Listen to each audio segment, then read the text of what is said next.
I should have known something was wrong when my parents started the conversation by telling me how proud they were of my work ethic. Emma, you've always been so responsible, Mom said, sliding a stack of papers across our kitchen table. Your brother David really needs our help right now, and we know you'll understand. The papers were loan documents. Student loan documents with my name typed neatly in the borrower section. David sat next to them, scrolling through his phone like this conversation had nothing to do with him. Medical school is expensive, Dad explained, adjusting his reading glasses. David's been accepted to his dream program, but the financial aid isn't covering everything. We need someone with good credit to co-sign and well. He gestured vaguely toward David, who was now taking selfies. What about your credit? I asked, though I already knew the answer. They'd refinanced the house twice to fund David's undergraduate degree, his gap year in Europe, and his failed attempt at a music career. Our debt-to-income ratio is a bit high right now, Mom said delicately. But you have that steady income from the restaurant and your credit score is excellent. I looked at the numbers on the loan documents. $47,000 per year. 4 years of medical school. Nearly $200,000 total. This is a lot of money, I said slowly. It's an investment, Dad said firmly.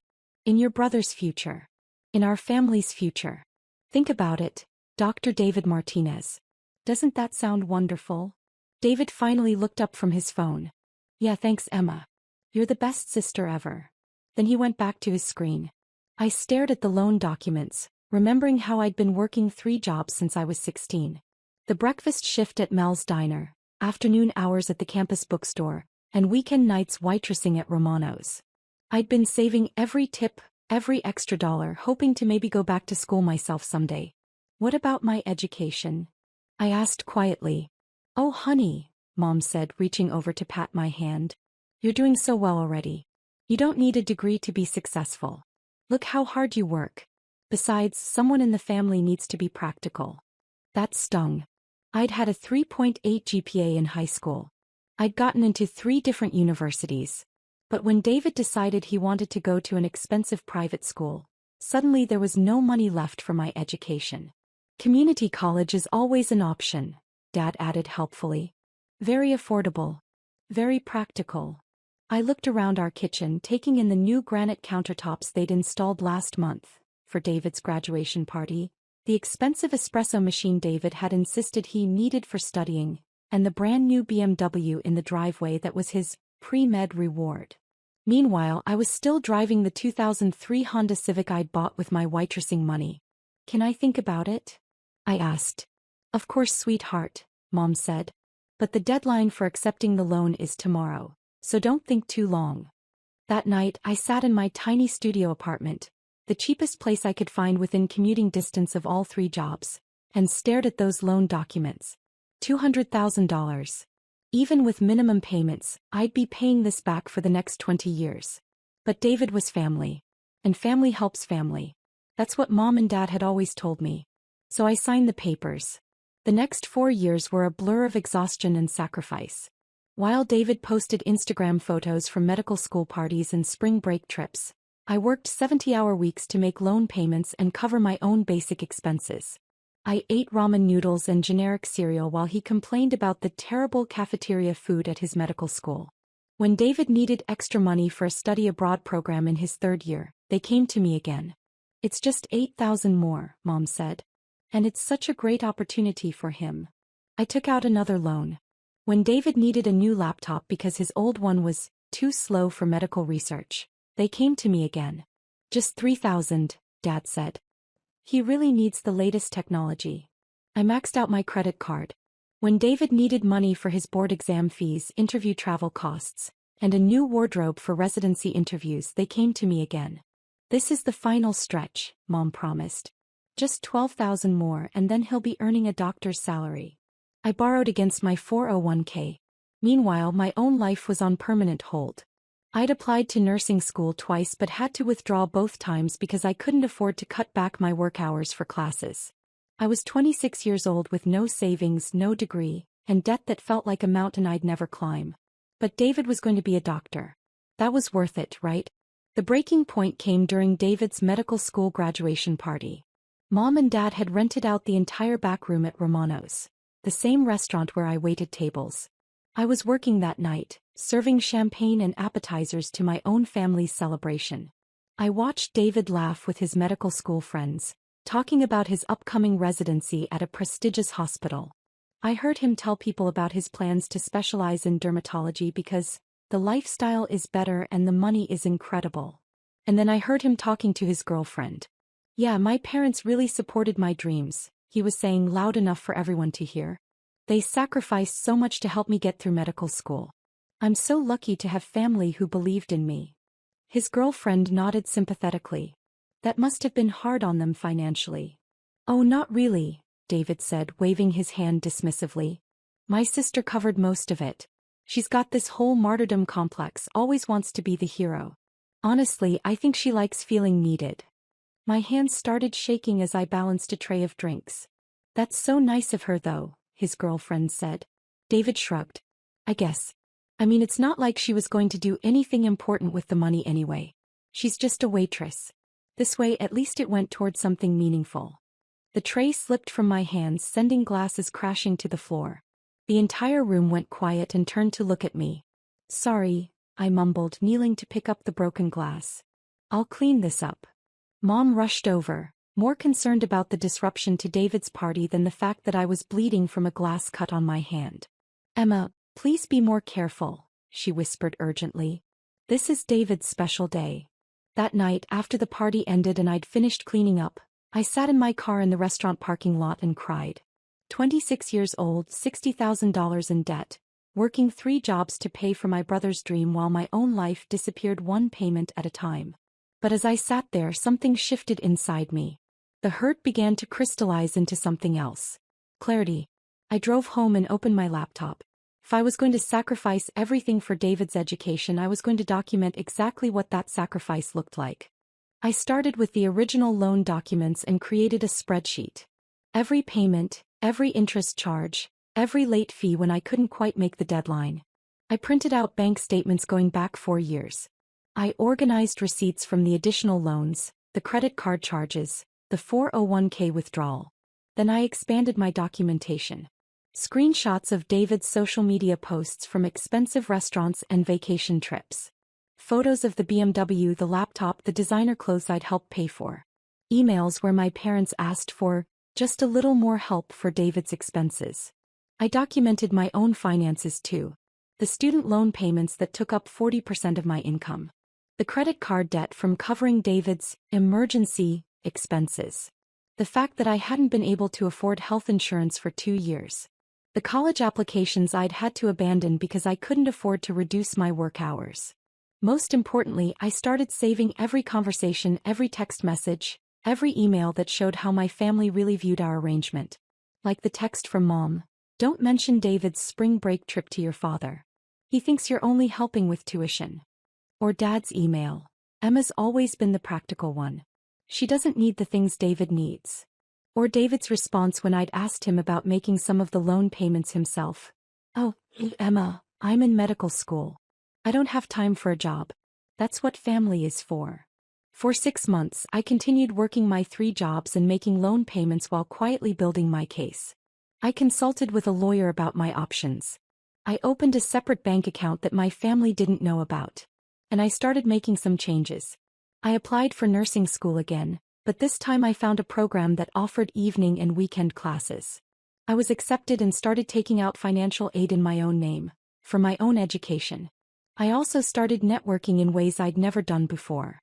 Romano's served a lot of business dinners and I began really talking to customers instead of just taking their orders. I learned about different career paths, about companies that offered tuition assistance, about opportunities I'd never known existed. One customer, a woman named Patricia who worked in pharmaceutical sales, took a particular interest in my story. "You know," she said one evening as I served her table, "my company is looking for someone with your work ethic for a sales position. The base salary is $45,000 plus commission. Full benefits, tuition reimbursement, company car." I nearly dropped her drink. "Are you serious?" "Dead serious.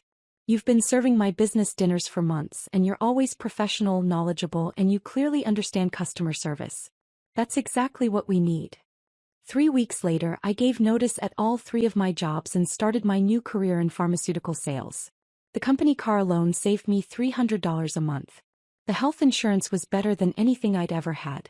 And for the first time in years, I had weekends free. But I didn't tell my family about any of this. When David started his residency, the loan payments became my responsibility entirely. My parents made it clear that they expected me to continue paying while David got established in his career. Residents don't make much money, Mom explained during one of our monthly family dinners. It would be really unfair to burden David with these payments right when he's starting his medical career. How long until he starts helping with payments? I asked.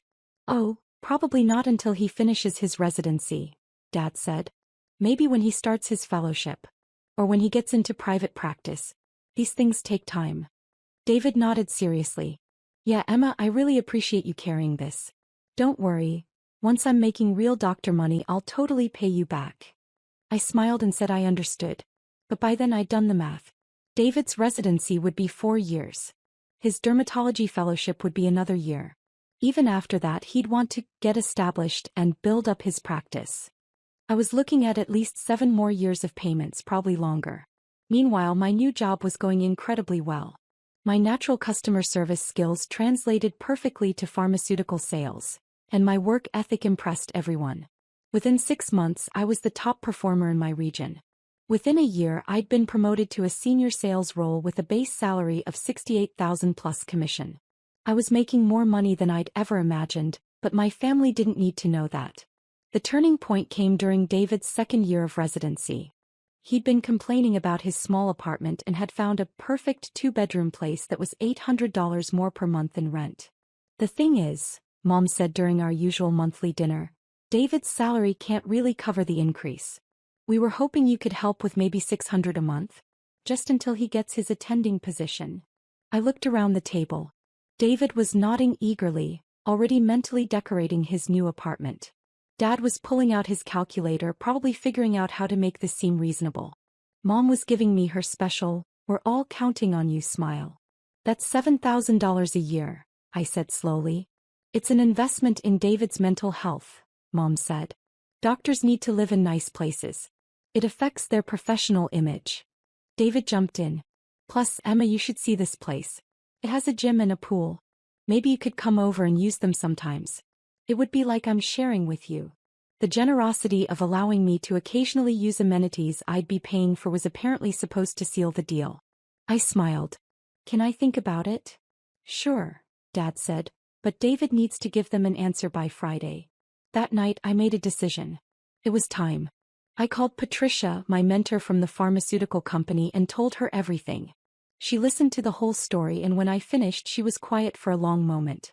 Emma, she said finally, you need a lawyer. The next day, Patricia introduced me to her attorney, a sharp woman named Jennifer who specialized in family financial abuse cases. What you're describing is a pattern of financial exploitation, Jennifer told me after reviewing my documentation. Your parents have essentially made you an involuntary guarantor for your brother's lifestyle, with no legal protections and no clear timeline for repayment. She explained my options. I could try to get David added to the loans officially, making him legally responsible for payments. I could pursue family mediation.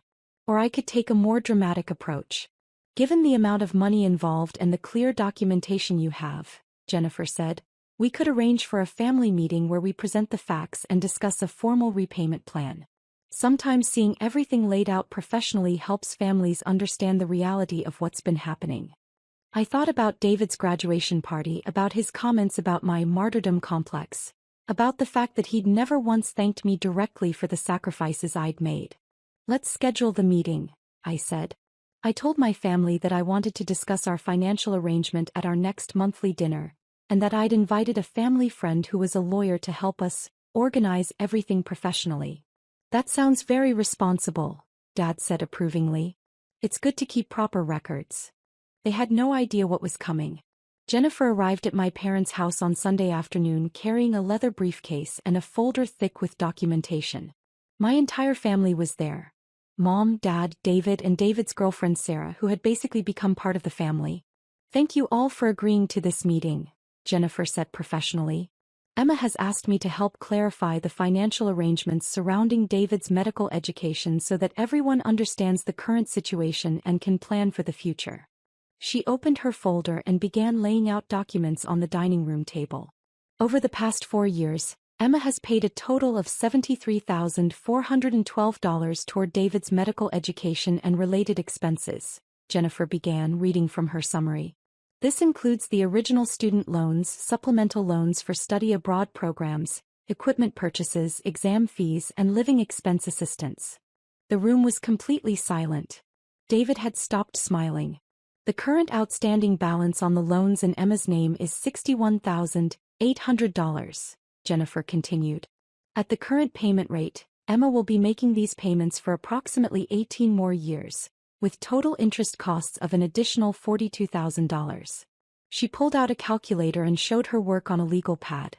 This means Emma's total financial contribution to David's medical education will be approximately $115,000 over 22 years.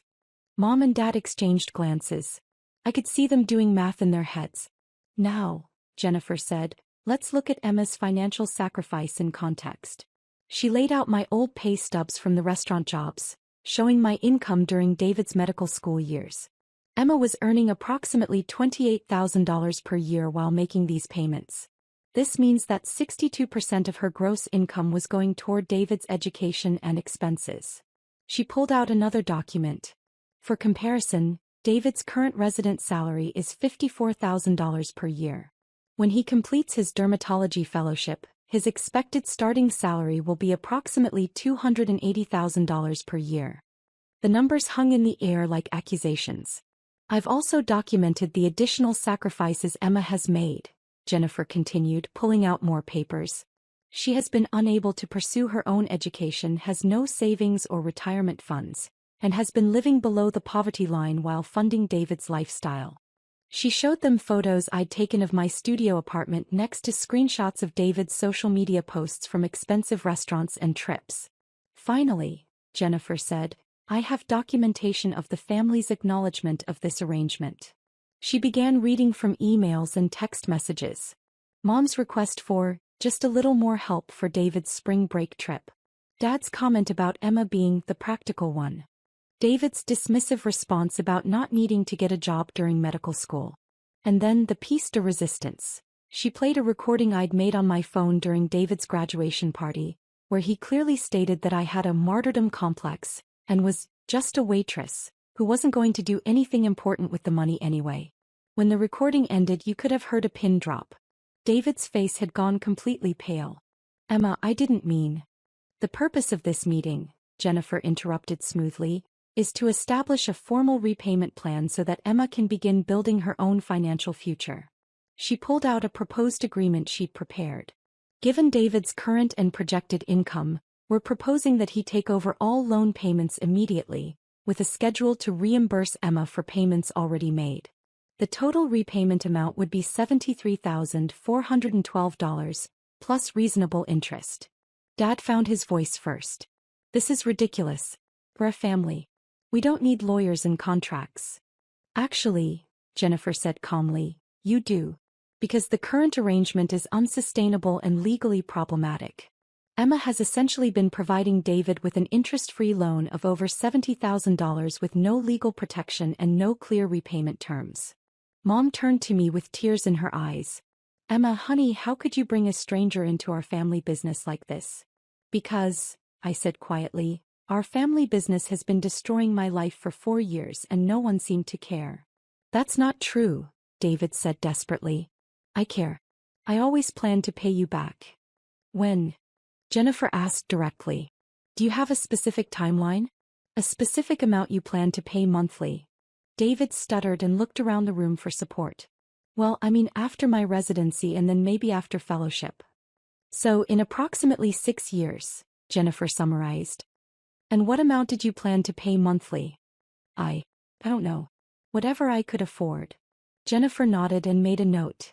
So no specific timeline, no specific amount, and no legal obligation. This is exactly the problem. He turned back to the family. Emma has been essentially providing David with a $70,000 interest-free loan with no terms and no legal protection. No bank would ever agree to such an arrangement. The room erupted in defensive arguments. Mom accused me of being money-obsessed and destroying the family. Dad insisted that this is what families do for each other. David kept saying he'd always planned to pay me back as if good intentions were enough. But Jennifer calmly addressed each point with documentation.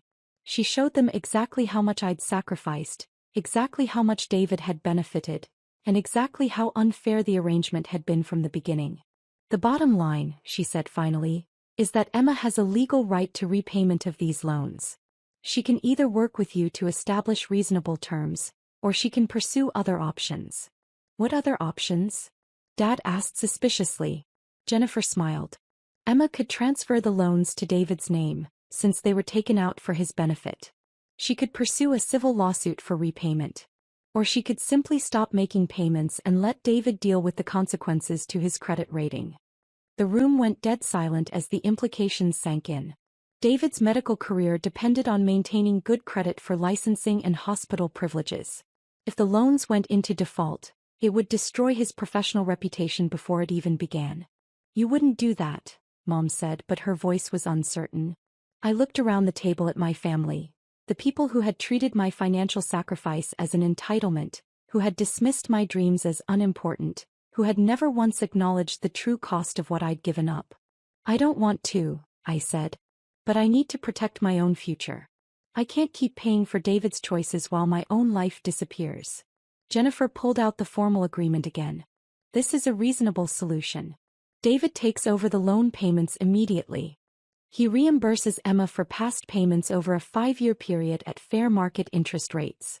Everyone moves forward with clear expectations. She set the papers in the middle of the table. I'll give you 1 week to decide, I said, standing up. Either David signs this agreement, or I stop making loan payments and you can figure out alternative arrangements. I walked toward the door, then turned back. Oh, and there's one more thing you should know, I said. I'm not a waitress anymore. I haven't been for over a year. I'm a pharmaceutical sales rep making $87,000 a year, plus commission. Last month alone, I made more than David makes in 3 months of his residency. I paused to let that sink in. I've also been accepted to nursing school and will graduate with my BSN in 18 months. My company is paying for the entire program. The look of shock on their faces was almost worth 4 years of sacrifice. The difference between David and me, I continued, is that I didn't need anyone else to sacrifice their future for my success. I did it myself. Jennifer packed up her briefcase with professional efficiency. You have my contact information, she told the room. Please let me know your decision by next Sunday. We left them sitting around the dining room table in stunned silence. 6 days later, David called me. Emma, he said, and his voice was different. Smaller. I signed the agreement. Jennifer has all the paperwork. Good, I said. I also want you to know. I'm getting a part-time job. At a medical clinic. To help with the payments. This was something David had never considered before. Working while in residency was difficult but not impossible. I never realized, he continued quietly. I never understood how much you gave up. Sarah helped me do the math and, Emma, you basically lived in poverty so I could go to medical school. I was quiet, letting him process. I'm sorry, he said. I'm really, really sorry. And I'm going to make this right. Thank you, I said. That means a lot. We talked for a few more minutes, and for the first time in years, it felt like I was talking to my brother instead of a financial obligation. Mom and Dad took longer to come around. They were hurt that I'd ambushed them with lawyers and documentation. They felt betrayed that I'd been keeping secrets about my career success. But they also couldn't argue with the numbers. When Jennifer laid out exactly how much I'd sacrificed and exactly how little they'd appreciated it, the reality was undeniable. The formal loan transfer took 3 months to complete. David officially took over all payments, and we established a clear schedule for him to reimburse me for past payments. For the first time in 4 years, my paycheck was actually mine. The family dynamics took longer to heal. There were awkward dinners and stilted conversations as everyone adjusted to the new reality that I was no longer the family's financial safety net. But something unexpected happened. As David started making his own payments and working to reimburse me, he began to understand the true value of what I'd given him. He became more grateful, more thoughtful, more aware of the sacrifices others made for his benefit. Mom and Dad struggled more with the change. They'd gotten used to having me as their solution to David's financial needs, and they didn't like losing that control. But they also couldn't deny that their treatment of me had been unfair. The real transformation in our relationship came 6 months later, when I graduated from nursing school. David surprised me by showing up to the ceremony with flowers and a card. "I know this is 4 years late," he said, "but I wanted to be here for your graduation since you were there for all of mine." Inside the card he'd written, "Thank you for believing in my dreams even when no one believed in yours. I promise to spend the rest of my life making sure you know how grateful I am." That night my family took me out to dinner to celebrate, and for the first time ever David insisted on paying. Today, 3 years later, our relationship has found a new balance. David finished his residency and started his dermatology fellowship. He's been making his loan payments faithfully and has already reimbursed me for about half of my original contributions. More importantly, he's become an advocate for my success instead of a drain on my resources. When I decided to pursue my nurse practitioner degree, David was the first to offer encouragement and support. Mom and Dad have slowly learned to see me as more than just the practical daughter who solves everyone else's problems. They've started asking about my career, my goals, my happiness, not just my ability to help with family financial crises. I'm thriving. I finished my nursing degree with honors while continuing to excel in pharmaceutical sales.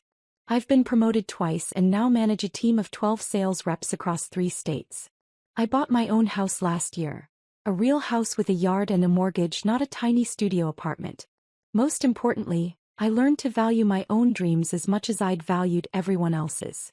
I learned that saying no to exploitation isn't selfish, it's necessary. And I learned that real family supports each other's success instead of demanding that one person sacrifice everything for everyone else's benefit. The student loans that once felt like chains around my ankles became the catalyst for the most important lesson of my life. My financial well-being, my education, and my future matter just as much as anyone else's. And no one gets to convince me otherwise ever again.